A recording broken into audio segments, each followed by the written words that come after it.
বিশেষকৈ গৰাখহনীয়াটো আমাৰ মূল হেৰি আছিলে জীৱনৰ জীৱিকাৰ ওপৰত আমি গৰাখহনীয়াটো বিশেষকৈ ইয়াৰ পৰা চৰকাৰক জনাব বিচাৰিছোঁ যে গৰাখহনীয়াটো অতি কম সময়ৰ ভিতৰত ৰোধ কৰাব লাগে।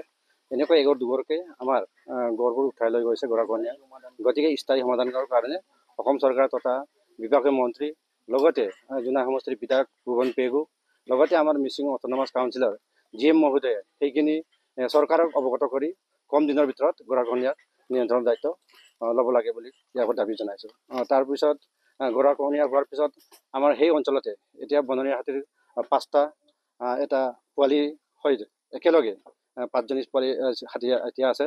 আজি 2-3 দিন এসপ্তাহৰ ভিতৰৰ পৰা এই অঞ্চলত প্ৰত্যেকখন গাঁৱত সোমাই ঘৰৰ চাউলকে আদি কৰি সাজ বাপ খোৱা বোৱা বস্তু আমাৰ পৰা ৰাতি আহি মানুহ থকা অৱস্থাতে তহিলং এঘৰ দুঘৰকৈ এনেকুৱাকৈ তহিলং কৰি হাতীৰ জাকটোৱে উপদ্ৰৱ কৰি আছে। গতিকে আমি ফৰেষ্টৰ ডিপাৰ্টমেণ্টক ইয়াৰ পৰা জনাইছোঁ আজিৰ ভিতৰত সেই হাতীৰ জাকটোক সেই অঞ্চলৰ পৰা আমাৰ বুৰচুটি আঞ্চলিক লগতে মুক্তাৰ জিপিৰ আধা দুঘৰ হয় ইয়াত। গতিকে সেইখিনি আজিৰ ভিতৰতে সেই হাতীৰ জাকক বেলেগ জেগালৈকে হস্তান্তৰ কৰাৰ ব্যৱস্থা কৰি দিব বুলি ইয়াৰ পৰা দাবী জনাইছোঁ। কঁঠাল গছো শিঙি পেলাই চব কাই পেলালে আৰু ভেড়াকেইটাও ভাঙি দিলে আৰু চাউলো খালে। কোনটো গাঁও? মেডি ফামুৱা। কিমান কোন ঘৰ? 4 ঘৰমান হৈছে আৰু চব কিবা কলগছো কাই আছে চব টুকালে আৰু কিবা বাঁহৰ পুলিটো চব পেলাই দিছে। 3 দিন মান হৈছে নেকি এতিয়া। আহিয়ে আছে কেতিয়াবা আহিয়ে আছে। মানুহ তেনেকে একো ধ্বংস কৰা না মানুহ এনেকে ধ্বংস কৰা নাই বাৰু। ঘৰৰ চব বেৰ ভেৰ চাউল ভাটিঙো কাই শেষ পেলালে।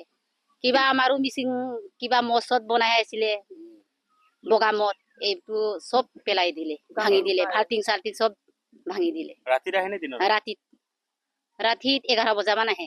নষ্টটো মোৰ ইয়াততো কেইবাটাও বস্তু নষ্ট হৈছে। চাউল গৈছে আৰু কঠীয়া গৈছে আৰু বিভিন্ন ধৰণৰ বস্তুৱে গৈছে। মই এতিয়ালৈকে চোৱাগে নাই আৰু মই ধূপ লাগি পেলাই। আৰু এই হাতীটোৱে বহুতে উপদ্ৰৱ কৰি আছে ইয়াতে। কেইবাটাও ঘৰ ইয়াত অনিষ্ট কৰিছে।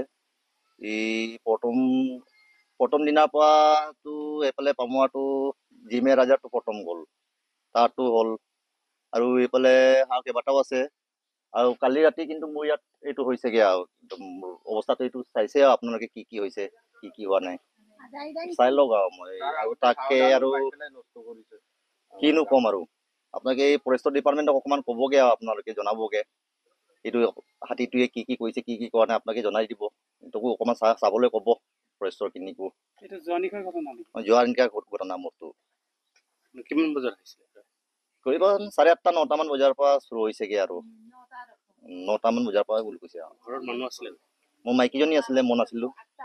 সি আৰু হাতীটো অহা গম পাই পিনি সি নামি পেলাই এইটো ঘৰলৈকে গুচি গ'লগে আৰু য'ত মানুহ আছে আৰু তেনেকুৱাকে হ'ল আৰু সি মানুহ নথকা ঘৰটো তেনেকুৱাকে কৰি দিলে। একো নাই নাই কিনো আছে চব খাটিয়া চব ভাঙিলে আৰু এই বৰ্তনখিনিতো আপোনালোকে চাইছে আৰু চব ভাঙি চিঙি খতম গেছ আদায় আৰু ঘৰখিনিকো মোৰতো পেৰাই কৰি দিলেগে আৰু ঘৰটো। ইয়াত 4টামান আছে, কিন্তু কালি ৰাতিটো কিন্তু 3টা ইয়াত সোমাইছিলে বুলি কৈছে আৰু এটাতো কোনফালে গ'ল কোনো ক'বই পৰা নাই বোলে। এইটো মানে এতিয়াও ভয় আশংকা আছে। নক'বই আৰু এতিয়াতো আমি ইফালে এতিয়া দোকান যাবলৈ হ'লেও বৰ অসুবিধা এতিয়া হাতীখনে ইয়াত থোৱাৰ কাৰণে। ৰাতি হোৱাৰ লগে লগে ভয় আহে।